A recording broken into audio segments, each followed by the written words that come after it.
Salut Pierre, ça va? Je t'entends très bien. Comme je viens de l'expliquer un petit peu, on a noué donc une relation à votre confiance, Pierre, donc de chez KRD Audiovisuel, mais qui va se présenter.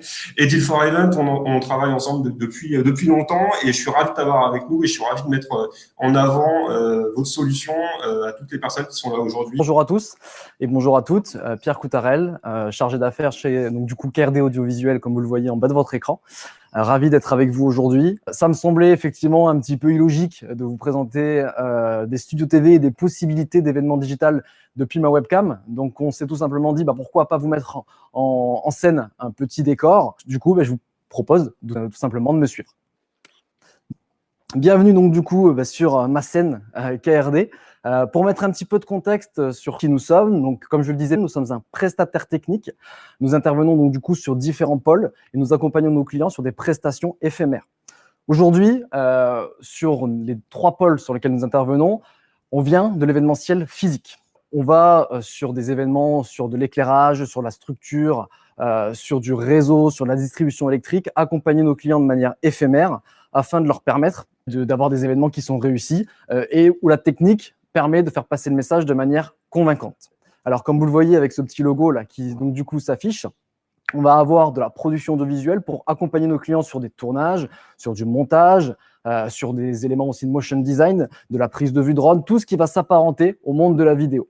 Donc la production audiovisuelle, comme je vous le disais, de l'événementiel physique, comme je vous le disais, et puis l'événement digital. Alors, l'événement digital, il peut prendre différentes formes, avec soit des studios TV qu'on va vraiment implanter, soit des possibilités de faire tout ceci à distance totalement depuis nos webcams. On va en discuter.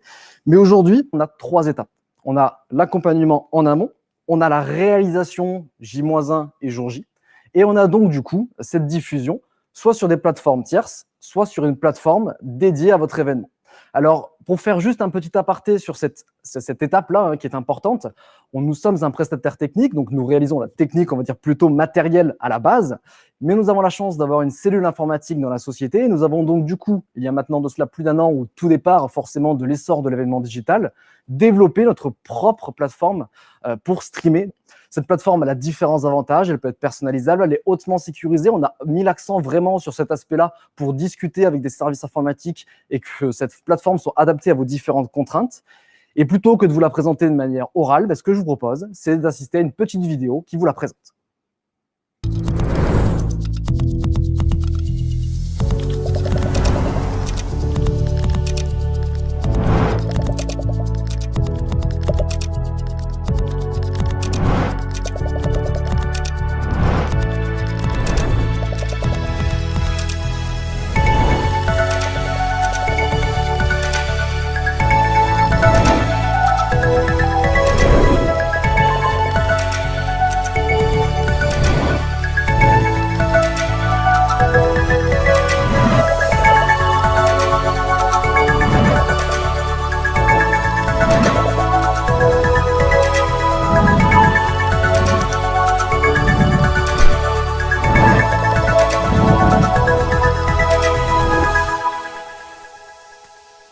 Voilà donc du coup une petite présentation donc du coup de Livebit qu'on a développé en interne, dont on est totalement propriétaire, ce qui nous permet de l'adapter totalement aux contraintes de nos clients.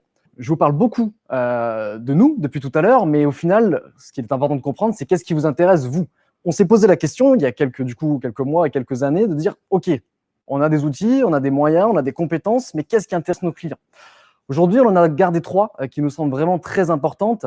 La première, c'est ce côté accompagnement, d'autant plus sur un événement digital, qui est un événement particulièrement technique, particulièrement stressant, nouveau. On a besoin d'être épaulé, d'être rassuré avant de cette date fatidique.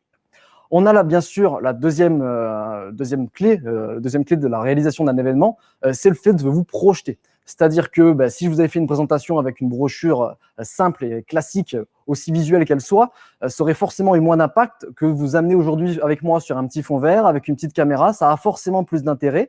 Et donc, du coup, c'est cette construction de plan 3D et de projection en amont de l'événement qui est importante. Et puis, le troisième élément, alors souvent, c'est celui aussi qui est déterminant, c'est le budget. Forcément, vous avez des budgets à respecter, vous avez aussi des envies, vous avez vu des choses, vous voulez adapter, vous voulez essayer d'imaginer des solutions innovantes pour intéresser les personnes qui sont derrière leur écran.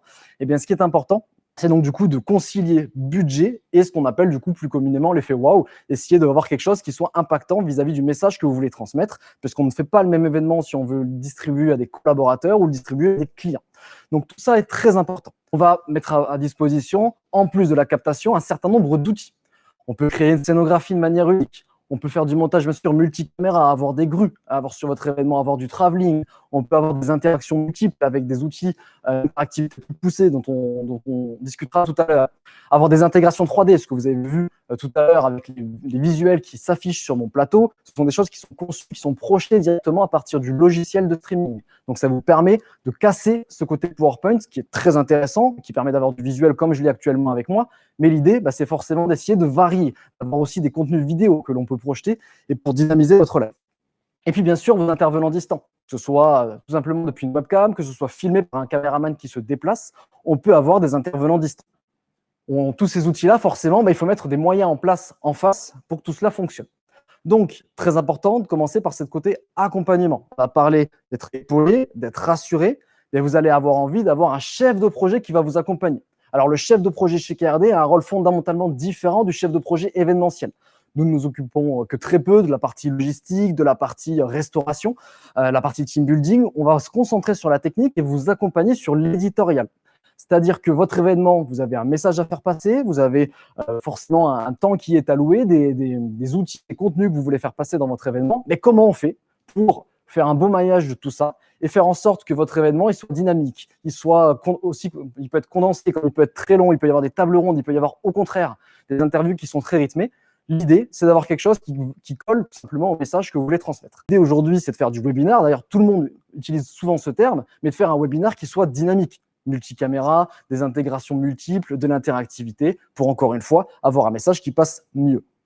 Et puis, le dernier élément, c'est la diffusion. Il faut que votre diffusion, elle soit personnalisée, à vos couleurs, c'est très important. Vos collaborateurs font beaucoup de télétravail, ils font du Teams, du Zoom, ils font avec différents outils, ils communiquent. Et aujourd'hui, quand on les amène sur un événement, une convention, un séminaire, c'est très important forcément que dès la plateforme, ce soit différent. Donc, ce côté personnalisé est important. Et puis, comme je le disais tout à l'heure, ce côté sécurisé également. Vous avez cette notion aujourd'hui où l'hébergement des serveurs, vous avez l'authentification. Tous ces éléments-là sont très importants pour que le service informatique soit rassuré également. Vous avez des données qui sont souvent sensibles et il faut s'assurer que le message s'adresse aux bonnes personnes et qu'il n'y ait pas de mauvaise intrusion ou que ça n'aille pas vers l'extérieur. Voilà, donc très important de parler de tous ces points pour que vous en ayez conscience. Maintenant, vous allez me dire, Pierre, tu nous parles beaucoup, tu nous dis beaucoup de choses très intéressantes, mais au final, on n'a toujours pas vu à quoi ressemblaient vos plateaux TV, où est-ce que vous les faisiez, comment vous les conceviez. Alors, quelques photos rapides des différentes réalisations, notamment avec Deal for Event, que l'on remercie encore de nous faire confiance sur ces événements. C'est des événements qu'on a fait dans des lieux qui sont des lieux donc du coup clients, mais également dans des lieux événementiels. Vous en voyez à l'image, on a des scénographies construites sur mesure, on a des décors qui sont diamétralement différents. On peut avoir des choses très sobres, on peut avoir de l'écran LED, on peut avoir des scénographies comme vous le voyez à l'écran ici avec le Crédit Agricole, où vous allez avoir dans une salle de réunion, tout simplement, qui a été prévue à la base avec des murs blancs et quelques tables et quelques chaises, de créer un décor sur mesure pour un plateau TV. On peut avoir des choses plus cocooning, comme vous le voyez actuellement, avec un décor très, très succinct, très sobre, mais qui technologiquement peut plaire aussi à certains clients. Donc le but, c'est d'adapter le message avec la scénographie. Vous voyez encore un autre exemple ici, dans des locaux, encore une fois, clients, 5e étage, une salle de 90 mètres carrés, équipée pour l'occasion et transformée même pour l'occasion, pour que vos clients ou vos collaborateurs n'y voient que du feu et soient vraiment impressionnés par le message qui est transmis. J'en viens donc du coup à ces multiples possibilités qu'on peut avoir donc du coup à l'antenne. Je vous parlais tout à l'heure d'intervenants distants, d'intégration, d'interactivité. Pour vous les présenter, pareil, peut-être qu'un peu de visuel vous permettrait de voir à quoi tout cela ressemble. Donc, je vais vous le commenter en direct avec une petite vidéo par-dessus. Alors, vous avez donc du coup des intervenants à distance qui peuvent donc prendre la parole. Vous voyez ici qu'on est sur des cas clients où on a une charte graphique, un plateau et des intervenants distants présents qui échangent avec le plateau. On peut avoir un duplex, donc par exemple un caméraman qui va se déplacer sur un lieu pour interviewer quelqu'un en direct. Encore une fois, j'insiste sur ce terme, c'est en direct. Ça peut bien sûr être enregistré, mais c'est en direct. On a la possibilité aussi de faire de l'interactivité. Alors, on a un chat, bien sûr, hein, sur plateforme ou sur toutes les autres plateformes qui permet d'interagir sur les questions-réponses, mais on peut avoir des outils tierces avec plus d'interactivité, des questions, de l'envoi de photos, de l'envoi de logos également, comme vous voyez actuellement, des QCM, des sondages. On peut aller chercher des choses différentes. On peut aussi afficher en direct sur votre événement les questions de vos collaborateurs ou de vos clients qui s'affichent directement. Vous avez vu tout à l'heure un plateau TV, vous envoyez la création par notre bureau d'études en amont. On peut bien sûr vous fournir tous ces éléments-là pour vous projeter. Et puis, un élément important qui ne serait pas la même chose sans celui-ci pour vos événements, c'est tout simplement le contenu vidéo. Donc, du motion design, des titrages. On peut avoir aussi la création de jingles, tous ces cartons d'attente en amont, en conclusion de votre événement, lors d'une pause. Ça peut être créé par votre service communication, comme ça peut être créé aussi par notre support au niveau audiovisuel. Parfait. On en arrive donc du coup à la fin de cette présentation. On a beaucoup parlé d'outils, de techniques, de possibilités. Maintenant, aujourd'hui, il y a quelque chose dont il faut vraiment avoir conscience, c'est qu'on a beau être derrière des caméras, on a beau être derrière des écrans. Ce qui fait la réussite d'un événement digital, ce sont vos techniciens.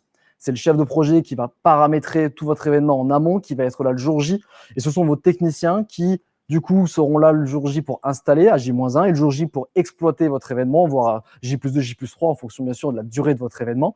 Ce qui est important de comprendre, c'est qu'ils sont là pour vous aider. Ils ont un métier très technique avec beaucoup de responsabilités. Il y a beaucoup d'aléas potentiels sur un événement digital. Le réseau, Internet, la vidéo, le son. Tout ça, bien sûr, se gère en amont et se paramètre. Et puis, il y a aussi le facteur humain où il faut vous gérer sur le plateau, vous expliquer comment ça fonctionne. Vous avez des prompteurs, des caméras, où est-ce qu'on regarde, comment on parle, comment ça se passe, quel est le déroulé. Chacun a son rôle. Mais aujourd'hui, voilà, c'est aussi important de le comprendre que vous avez les techniciens qui sont derrière les prompteurs. Ils peuvent être au nombre de 2, de 4, de 6, de 8. Tout dépend de la complexité du live. Mais toute la réussite de votre live va passer dans la préparation, mais également dans leurs compétences. Et c'est pour ça que c'est ma manière aussi, lors de ce petit webinaire, de leur tirer un petit coup de chapeau. J'en viens donc du coup à la fin de cette présentation. J'espère qu'il y a eu quelques questions dans le chat et on y répondra avec plaisir avec Bastien.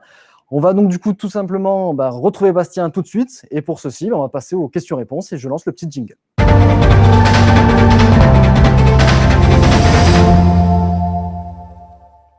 C'est fantastique. Merci beaucoup pour cette petite démo. On a effectivement eu quelques petites questions, 6 ou 7 questions qui nous sont arrivées pendant ce petit quart d'heure de démonstration. Donc, essayez d'en passer quelques-unes à l'écran et comme ça, tu vas pouvoir y répondre. Alors, il y en a certaines où je vais pouvoir moi aussi y répondre. Mais on va se partager la tâche, n'est-ce pas? Alors, on commence avec celle-ci. Afin de savoir si on propose des solutions dans toute la France. Alors, effectivement, pour la petite info, Pierre et KRD sont basés à Toulouse. Donc, d'ores et déjà, ça vous place un peu le contexte. Et effectivement, on a été amené, nous, avec KRD, ou aussi avec d'autres acteurs sur d'autres types d'événements, à organiser des événements un peu partout sur la France. Donc là-dessus, pas d'inquiétude. Naturellement, qu'on peut s'adapter à la géolocalisation de vos locaux. Pierre, tu veux confirmer? Si je te le confirme, les photos que vous avez vues tout à l'heure, vous en avez des plateaux qui ont été faits à Bordeaux, des plateaux qui ont été faits à Paris, à Lyon, à Nice. Donc, on n'a pas de limite de déplacement. On a des techniciens dans toute la France et on a la possibilité donc du coup d'intervenir relativement rapidement. Alors, bien sûr, la préparation c'est toujours mieux de prévoir en amont, mais on peut aussi intervenir rapidement sur tous les lieux en France. Il n'y a aucun problème pour ça. Ok, super, Pierre, merci. On a une seconde question de Juliette Briffaut qui nous demande combien d'événements digitaux nous avons déjà organisés. Alors, on va se distinguer parce qu'on est quand même deux entités différentes, même si on collabore régulièrement ensemble. Nous, des événements digitaux, donc on en a fait sur des formats très différents. Même si vous, Pierre, j'imagine que c'est toujours un peu la même chose puisque c'est votre spécialité. Nous, on a organisé, je sais pas, j'ai envie de dire une centaine, je pense, depuis la rentrée de septembre dernier, et vraiment de tout type. Donc, effectivement, des plateaux télé dans les locaux des clients, des plateaux télé sur des plateaux télé, mais aussi d'autres événements, des univers 3D, des team building digitaux, ce genre de choses. Donc, modo une centaine ou 120, je ne sais pas exactement. Pierre, toi, de ton côté, est-ce que tu as un chiffre à nous transmettre? Ah oui, bien sûr. Alors, quand je parle d'événements digital, je parle des deux types. C'est-à-dire qu'on a parlé que du plateau TV aujourd'hui. On peut aussi faire des événements, ce qu'on appelle 100% distanciels, c'est-à-dire qu'on n'a pas de plateau TV, on est uniquement entre intervenants distants. Par contre, on a les mêmes possibilités de réalisation. On a également de l'intégration graphique, du lancement de vidéos, des contenus vidéo qu'on peut lancer à tout moment du live avec un montage en direct. Donc ça, je l'inclus dans ce nombre. Aujourd'hui, si je prends vraiment que la période depuis 1 an, puisqu'avant, c'était des événements digitaux que l'on pouvait avoir à faire, mais c'était des événements hybrides. Vous aviez donc du coup des gens qui étaient filmés et diffusés sur des réseaux sociaux, donc pas sur des réseaux forcément sécurisés. Si on prend vraiment l'expérience depuis 1 an, aujourd'hui, KRD en France, c'est plus de 40 événements digitaux réalisés, et particulièrement des événements digitaux à forte valeur ajoutée, avec beaucoup de contenu, avec beaucoup on va dire d'options pour faire des événements qui sont vraiment très rodés. On n'est pas là pour faire de la production télévisuelle. On n'a malheureusement pas toujours les budgets de TF1 ou de Canal+. Mais l'idée aujourd'hui, c'est de se rapprocher vraiment d'un contenu télévisuel avec de la captation, certes, mais beaucoup plus, comme vous le voyez aujourd'hui. On peut faire après des choses plus simples, mais c'est vrai qu'en général, on est plutôt appelé sur des choses à forte valeur ajoutée. Ok, merci Pierre. On va continuer les questions qui nous arrivent, les questions entraînent les questions. On va essayer de synthétiser un peu les réponses, Pierre, comme ça on va pouvoir répondre à un maximum de questions. On a Apolline qui nous demande s'il est possible d'être accompagné sur le volet technique et éditorial dans le cadre d'événements hybrides, donc effectivement avec notamment des intervenants, que ce soit sur du plateau télé ou à distance. Alors effectivement, moi, je te le confirme rapidement, mais on a la possibilité effectivement de vous accompagner sur le volet éditorial. Ce qu'il faut savoir, c'est que les événements digitaux, c'est très très différent d'un événement classique et ça nécessite effectivement pas mal d'accompagnement. Donc Pierre, je pense que tu es plutôt d'accord avec moi là-dessus. Et tout à fait. je sais que vous également. C'est le rôle du chef de projet. Alors c'est Ingrid, je crois, qui a posé la question. C'est le rôle du chef de projet de prendre en charge tout ce côté technique et éditorial, de vous accompagner sur ces sujets-là. Ce qu'il est important, juste pour vous remettre un petit peu de contexte, c'est que sur un événement digital, vous pouvez avoir beaucoup de fournisseurs différents. Vous pouvez avoir la partie accompagnement éditorial, vous pouvez avoir la captation, le réseau, le lieu, l'interactivité. Il y a beaucoup de fournisseurs différents, et forcément, comme dans tous les secteurs, plus on multiplie les interlocuteurs, plus il y a un risque de mauvaise communication. Donc c'est tout l'intérêt, c'est qu'aujourd'hui sur un événement digital avec Deal for Event, on est 2 interlocuteurs. Vous vous occupez côté Deal for Event de toute la partie logistique qui entoure l'événement et permettre de faire passer un événement agréable à vos clients, et la partie technique, donc du coup la partie éditoriale et technique, et du coup cet accompagnement du chef de projet, c'est tout à fait dans nos cordes, et c'est souvent le cas puisqu'il y a un nombre de choses à cocher avant de se déplacer le jour J qui est très nombreuse. Ok, merci Pierre. On a des aussi d'ordre sur la Apolline, budgétaire, ce qui est normal. On en a eu 2. Donc j'ai pris celle de Ludovic, une fourchette de prix pour un plateau télé. Donc dans les locaux, par exemple, à l'extérieur, ça doit être à l'extérieur ou dans leurs locaux, de 2 heures pour environ 4 à 6 personnes. Est-ce que Pierre, tu peux nous transmettre une fourchette? Je sais que je connais un peu, mais ça dépend beaucoup de ce qu'on. C'est ça. Je peux répondre partiellement à Ludovic. Ouais, je peux répondre partiellement à Ludovic. Alors après, forcément, il y a bien sûr des fourchettes budgétaires, mais je peux pas donner un prix fixe parce que forcément, vous me dites 2 heures, 4 à 6 personnes, mais tout dépend vers combien de personnes vous allez envoyer le live, qu'est-ce que vous voulez sur votre plateau TV, combien de caméras vous souhaitez. Donc tout ça, c'est un échange qu'on doit avoir ensemble. Donc avec plaisir, si on peut se retrouver avec vous, Ludovic et Bastien, pour échanger sur ces sujets. Mais on peut avoir des fourchettes, c'est-à-dire qu'aujourd'hui, vraiment un plateau TV minime, avec un minimum d'interactivité, d'options, on va être sur vraiment étant très léger, du 7 000 à 8 000 €.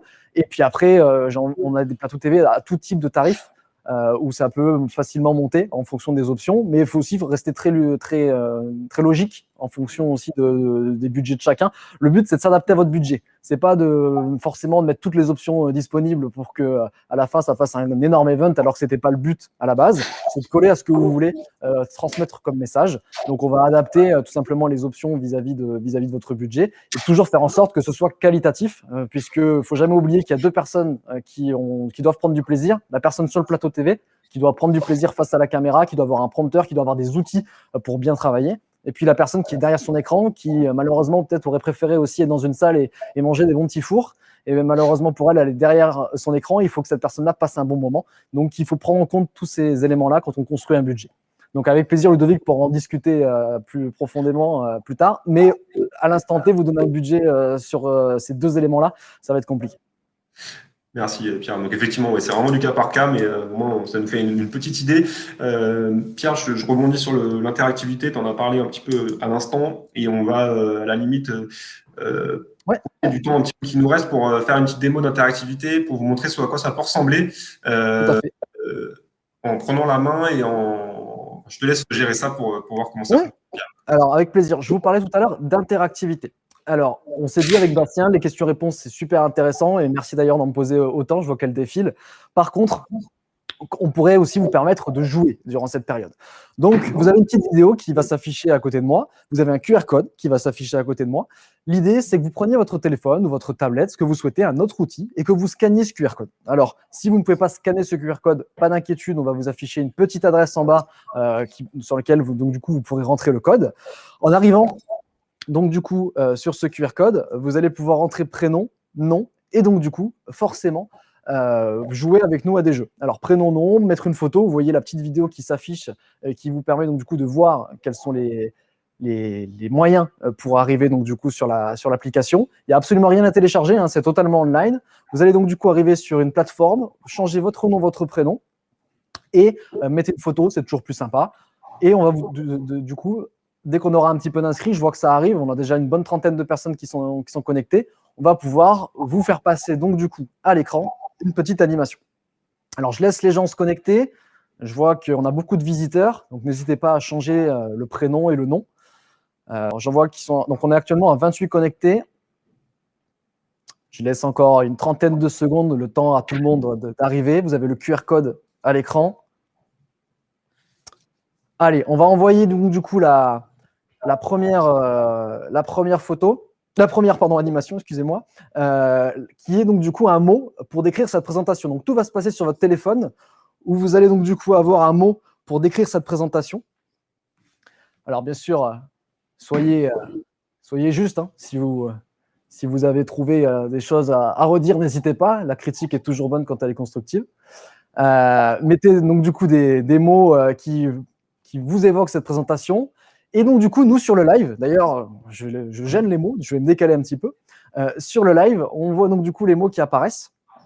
Donc, aujourd'hui, j'ai des mots comme interactif qui ressortent beaucoup, j'ai intéressant, j'ai dynamique qui ressort beaucoup. Donc, merci pour ces différents mots qui sont plutôt positifs, du coup. N'hésitez pas à liker les mots qui vous intéressent, c'est-à-dire que plus le mot, forcément, va être liké, plus il va grossir dans votre écran. Alors là, forcément, et j'insiste là-dessus, on est sur une plateforme où vous me voyez en format webcam. Donc le rendu, forcément, n'est pas en 16/9, hein, vous n'avez pas un rendu télévisuel. Je vous rassure là-dessus aussi, c'est important de le préciser, que sur des événements en streaming, on est sur un format dans les bonnes dimensions pour qu'on ait un rendu qui soit bien sûr beaucoup plus qualitatif. Là, on est en format webcam, on s'adapte au fait de pouvoir vous avoir tous et d'avoir une interaction facile. Parfait, beaucoup de participation. Bon, je ne vais pas vous lire tous les mots, je vois qu'ils s'affichent tous à l'écran. Parfait, écoutez, je vois aucun mot négatif, donc on a plutôt été bon, Bastien. Bravo aussi à toi. J'ai supprimé les mots négatifs. Tu as supprimé les mots négatifs, ouais. Comme on avait dit, c'est très bien. Non, voilà, ça permet effectivement de se rendre compte de ce qu'on peut faire et de faire participer les gens via leur mobile. C'est toujours sympa, donc ça nous permet de faire un petit exemple. Donc c'est super. On va poursuivre, si tu le veux bien, Pierre. Avec plaisir. On en a eu pas mal. Notamment, alors attendez, je repasse en mode question-réponse, excusez-moi. Hop. Notamment une question au niveau des contraintes, s'il y en a, pour l'installation d'un studio télé dans ses propres locaux. Et encore une fois, si tu peux faire concis, s'il te plaît, comme ça on va pouvoir répondre à plein de questions.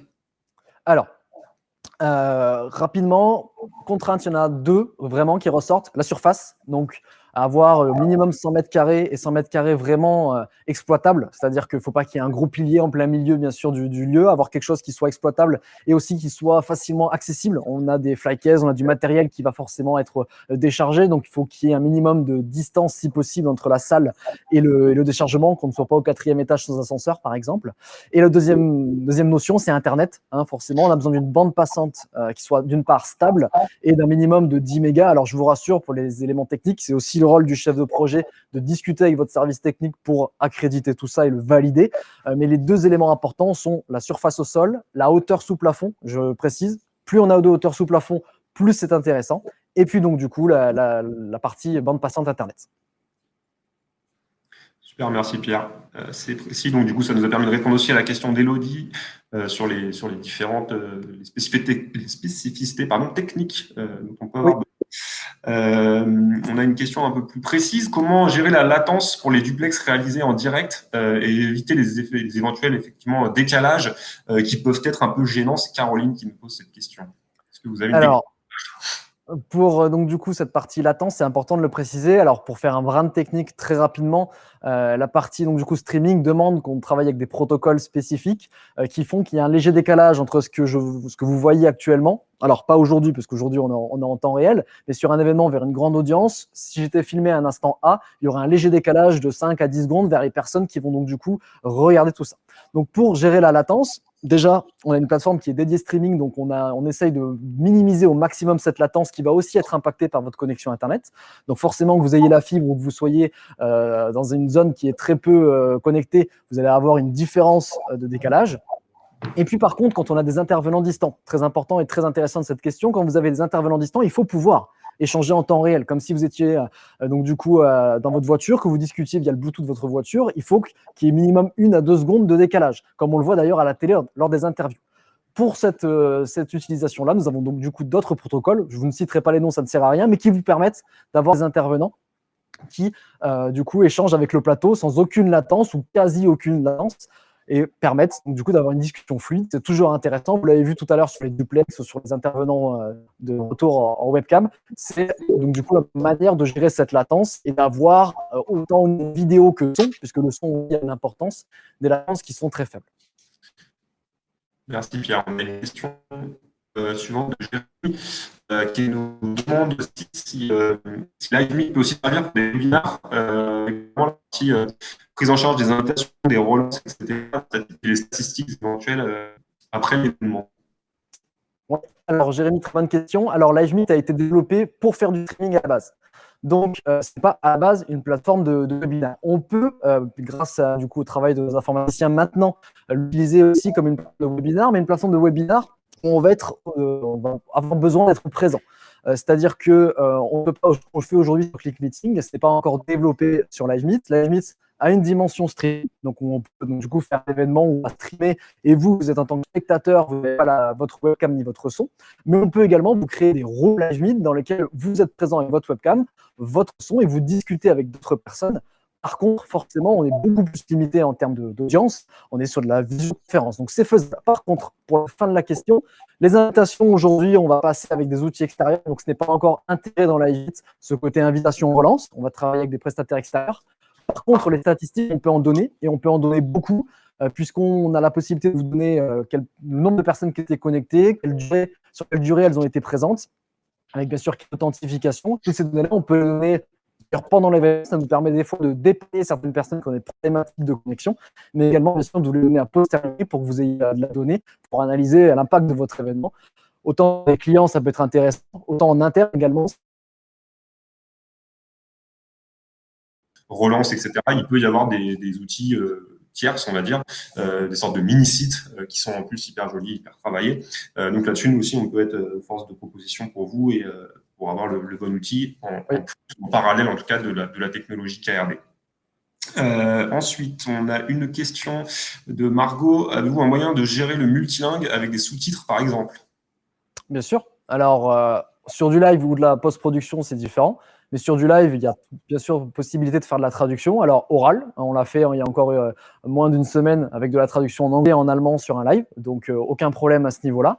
Et puis, si c'est de l'écrit que vous voulez avec des sous-titres, donc du coup, il faut faire intervenir des traducteurs en direct où c'est forcément un travail totalement annexe. Donc, c'est des fournisseurs et des prestataires qui vont travailler avec nous sur le plateau TV en régie pour traduire en direct. Mais c'est tout à fait faisable. Par contre, bien sûr, il faut l'adapter. Est-ce qu'il faut tout traduire? Est-ce qu'il faut traduire que certains passages? Est-ce que c'est du direct? Est-ce que c'est de la post-production?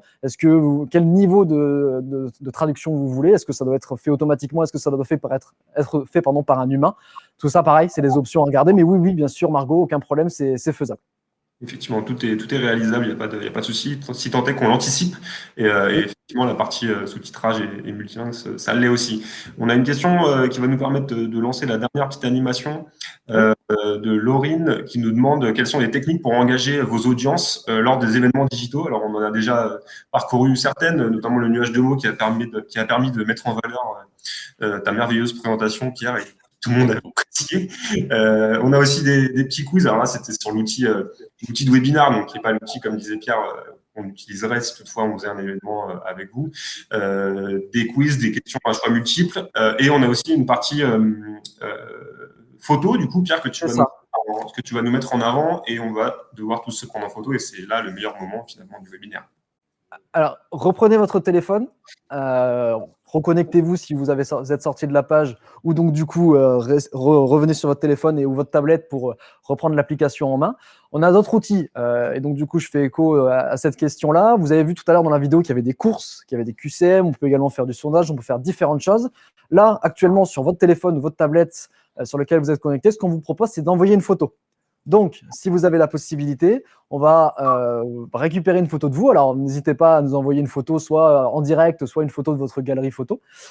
Et on va la récupérer. Alors, bien sûr, on envoie une photo, donc il y a un petit délai pour la récupérer, il y a un téléchargement. Mais aujourd'hui, je vois qu'on a plus d'une trentaine de connectés. Donc, si certains veulent bien nous envoyer une photo, on se fera un plaisir de l'afficher en direct. Ça fait partie des options. Pendant ce temps-là, je me permets donc du coup de vous parler des différentes possibilités d'interactivité. On va avoir des photos, on va avoir la possibilité d'envoyer des logos. Alors, il y a une photo de la régie d'ailleurs qui arrive pour vous montrer un petit peu le décor du fond vert. On a les possibilités de QCM, de sondage. On a des possibilités également pour faire les nuages de mots, comme vous l'avez vu tout à l'heure. La course, qui est un moment très ludique, qui permet de jouer sur son téléphone, de répondre à des questions. Et votre avatar, donc du coup, va se déplacer et avancer sur une grille. Bonjour Laetitia. Vous êtes avec nous donc du coup sur le plateau, sur le fond vert, on vous intègre. Voilà, il y a différentes possibilités. L'application est totalement bien sûr personnalisable. Et on a la possibilité de vous la mettre à disposition pour l'événement. Bien sûr, il faut la gérer en live, mais tout ça se paramètre. Alors, je vois qu'il y a différentes photos qui arrivent. Voilà, donc on en passe certaines. Merci Joséphine pour ces magnifiques fleurs. C'est le printemps. Vivement le soleil. Je ne sais pas si on en a encore une ou deux. En parallèle de la réception des photos qui se poursuit, on peut répondre peut-être à de nouvelles questions à la limite. Du coup, je ne vais pas les mettre à l'écran pour qu'on puisse voir les photos des personnes. Elodie qui nous demande, par exemple, combien de temps de travail faut-il prévoir pour organiser un événement plateau télé. Alors, nous, on peut aussi y répondre. C'est effectivement, on peut imaginer de le faire un peu en dernière minute. Bien évidemment, comme un événement classique, il faut, si on le peut, prévoir un petit peu à l'avance. Maintenant, il n'y a pas de règle, on va dire, précise. Néanmoins, si on arrive à s'en occuper 2 mois ou 3 mois avant, c'est idéal pour avoir le temps de tout gérer jusqu'au jour J. Est-ce que tu me confirmes ça, Pierre? C'est ça, exactement. Alors, l'urgence, on peut toujours, bien sûr, travailler dans l'urgence, mais on sait tous que c'est jamais le plus agréable. Donc, autant prendre du temps pour donner une fourchette précise. Aujourd'hui, nos événements, on les prépare entre 45 jours et 30 jours avant un événement. Donc, on a toute une phase où on va, pour vous expliquer un petit peu le process, à partir du moment où on s'est mis d'accord sur qu'est-ce que vous vouliez sur votre plateau, le chef de projet intervient, il va reprendre avec vous la globalité de votre projet, autant d'un point de vue marketing, qu'est-ce que vous voulez faire paraître comme message, d'un point de vue technique, qu'est-ce que vous voulez avoir sur votre plateau, dans quel lieu on va le faire, sur quelle durée, quels intervenants, il faut les tester, il faut récupérer vos contenus, il faut créer par exemple vos titrages, vos cartons d'attente, donc tout ça prend du temps. Et entre 45 et 30 jours, c'est la durée moyenne de démarrage de la prestation jusqu'au jour J pour vous accompagner. Maintenant, on peut le faire en 20 jours, on peut le faire en 70, ça dépend bien sûr de la taille aussi de l'événement. On n'organise pas un événement de 5 jours comme un événement d'1 heure, mais pour donner une réponse à peu près claire à Elodie et pour ne pas te donner trop de délai, on va dire qu'entre 30 et 45 jours, c'est une bonne durée. Ok, super. Ça nous permet aussi de répondre à une des premières questions qui était les démarches à suivre pour un événement en septembre. Donc, effectivement, bon, il n'est jamais trop tôt pour s'y pencher, mais voilà, il faut s'en occuper avant l'été, histoire d'avoir des solutions. Et effectivement, s'il y a un peu de travail sur le contenu, sur la scénographie aussi à mettre en place, plus de temps on a, mieux c'est. Voilà. Juste pour compléter, effectivement, comme tu dis, on peut toujours démarrer en amont, il n'y a aucun problème pour ça. On a des événements qui, des fois, le client, par souci, par conscience, voulait commencer 3 à 4 mois en amont. C'était le cas pour Thales, c'était le cas pour le Crédit Agricole, c'était le cas pour Eiffage aussi, où on travaille souvent en amont. Donc, c'est des clients qui veulent des événements très qualitatifs avec beaucoup d'intégration graphique, d'intervenants distants, et tout ça prend du temps à tester. Il faut vérifier tous les aspects aussi techniques derrière tous ces éléments. Donc, n'hésitez pas, même si c'est pour septembre, à vous pencher sur la question dès maintenant. Nos chefs de projet qui vous accompagnent 2 mois, qui vous accompagnent 4 mois, qui vous accompagnent 2 semaines, dans tous les cas, ils répondront à vos questions et seront présents, il n'y a aucun problème. Super, merci. On a une question intéressante de Louisa qui nous demande si la solution KRD et du coup Plateau Télé peut s'adapter à des outils de visio qu'on connaît malheureusement tous un peu trop en ce moment, mais Teams, Zoom, etc. J'imagine, voilà, pour intervenir à distance, donc mettre en place finalement des duplex. Oui. Est-ce que vous appuyez sur des techniques comme ça, des logiciels pardon, comme Teams et Zoom, ou est-ce que c'est votre propre oui. finalement? Alors, Luisa, bonne question. Alors, de ce que je comprends, il y a 2 possibilités dans votre question. Soit vous voulez dire, est-ce qu'on peut streamer directement sur Teams, Zoom, et donc du coup avoir des intervenants, des personnes présentes avec un format Teams Live Events. Donc là, oui, c'est tout à fait faisable de streamer directement sur Teams. Si c'est la notion de récupération de vos intervenants distants depuis Teams, oui, c'est également faisable. Alors, ce qu'il faut savoir, c'est que LiveMeet intègre la possibilité de récupérer des intervenants distants. Donc, sur notre propre plateforme, on a une room dédiée à la récupération de ces intervenants distants pour ensuite les faire passer à l'antenne. Mais on peut également les connecter sur Teams, les connecter sur Google Meet. Il n'y a aucun problème pour ça, sur Teams, sur Zoom. Il n'y a aucun problème. On peut les connecter pour les récupérer en tant qu'intervenants distants uniquement. Mais si vous voulez aussi faire tout votre événement sur Teams ou sur Zoom, c'est bien sûr possible. Si vous voulez un public présent en webcam visuellement, il ne faut pas qu'il y ait une grande audience, sinon ça devient vite très compliqué à gérer. Par contre, si vous voulez juste que vos spectateurs soient des spectateurs, donc pas de son, pas d'image, on peut faire ça sur Teams et Zoom sans aucun souci. Merci Pierre, je rebondis. Il y a Louisa qui réagit. Ma question était surtout pour que les participants passifs puissent par exemple poser leurs questions oralement. Alors, pour poser les questions oralement, effectivement, c'est là où c'est la complexité. On est sur du streaming, on n'est pas sur de la visioconférence. Et c'est la toute différence, c'est que sur du streaming, comme j'expliquais tout à l'heure, il y a d'autres protocoles techniques, ce qui fait que les personnes, malheureusement, ne peuvent pas poser leurs questions à l'oral en direct. Par contre, ça peut être prédéterminé en amont. On peut avoir préparé et dit, OK, telle personne va passer à l'antenne pour poser telle question. Ça, c'est forcément un peu préparé. Par contre, si vous voulez vraiment que ce soit naturel et que les personnes puissent poser leurs questions à n'importe quel moment, il y a la possibilité textuelle. Par contre, à l'oral, la possibilité que vous allez avoir, c'est de mettre en place une ligne téléphonique sur laquelle les gens peuvent appeler et poser leurs questions à l'oral. Par contre, les récupérer en webcam pour qu'ils puissent passer à l'antenne, forcément, c'est toujours un petit peu complexe parce que ces gens-là, on ne les a pas testés. On ne sait pas si leur son est bon, on ne sait pas si leur connexion Internet est suffisante pour passer en webcam. Donc, c'est la partie question orale sur du streaming grande audience, comme vous, hein, quand vous êtes devant plutôt votre télé dans votre canapé. Vous n'allez pas passer directement sur la chaîne de télé pour poser votre question à l'oral. C'est un peu le même principe. On ne peut pas faire ce que l'on souhaite à ce niveau-là. Okay, super, merci Pierre. Et du coup, je rebondis sur une dernière question. Ce sera la dernière puisqu'on a un petit peu dépassé, mais c'est bien, il y a de l'intérêt, c'est super.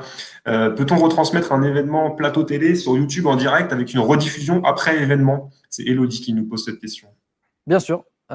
Erasmus, client avec lesquels on a travaillé donc du coup pour la diffusion d'un événement sur YouTube en direct, donc aucun problème à ce niveau-là, qui est une plateforme comme une autre, hein. On peut très bien, comme je le disais, streamer sur d'autres outils que LiveMeet.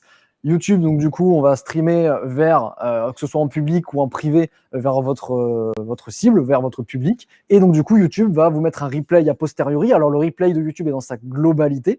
Si par contre après vous voulez du montage, de la post-production, pour qu'on puisse couper certaines séquences, en dynamiser certaines autres, etc., on peut tout à fait faire du montage et vous redonner ce fichier que vous ensuite vous mettez en replay sur votre chaîne YouTube. Aucun problème. Super, merci Pierre. Écoute, ça va être le moment de te remercier pour cette présentation et l'ensemble des réponses que tu as pu nous fournir. J'espère qu'on a pu répondre à quasiment la totalité des questions. Donc, si il y a une dernière qui arrive, je te préviendrai, mais dans l'esprit, on est bon. Donc, charge à moi de nouveau une fois te remercier. Remercier également Charlotte qui nous a aidé à mettre en place ce petit webinaire. Le prochain, pour nous, ce sera le 6 avril à 10h. On va développer un petit webinaire sur la partie un peu plus challenge connecté, comment finalement engager vos collaborateurs sur du long terme, par exemple, pour retrouver un peu le lien avec des gens qu'on ne voit plus forcément.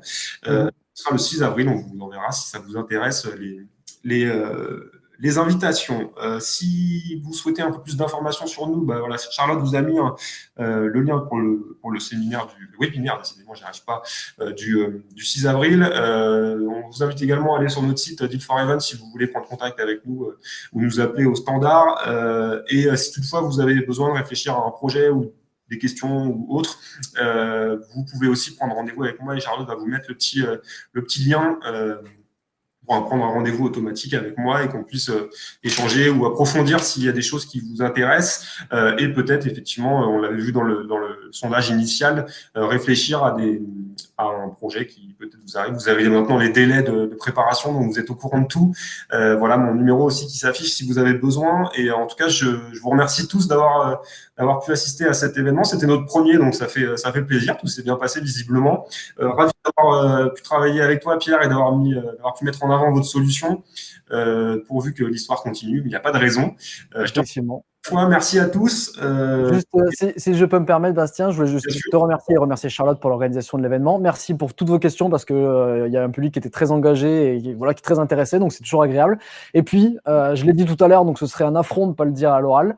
Il y avait des techniciens qui ont travaillé hier pour réaliser cet événement-là. Ils sont derrière, ils sont à 2 mètres de moi, vous ne les voyez pas, mais ils sont en train donc du coup de souffler un grand coup puisque c'est bon. Il n'y a pas eu de fameux bug en direct, mais ça n'arrive que très rarement. Mais malheureusement, le direct aussi, ça peut parfois comporter des aléas. Donc je les remercie d'avoir œuvré aujourd'hui et puis je vous remercie tous d'avoir posé plein de questions. Merci Pierre, salut, à la prochaine et merci à tous une nouvelle fois et je vous donne rendez-vous pour ceux qui veulent le 6 avril à 10h pour notre webinaire numéro 2. Voilà, vous aurez si besoin également. À bientôt, merci à tous.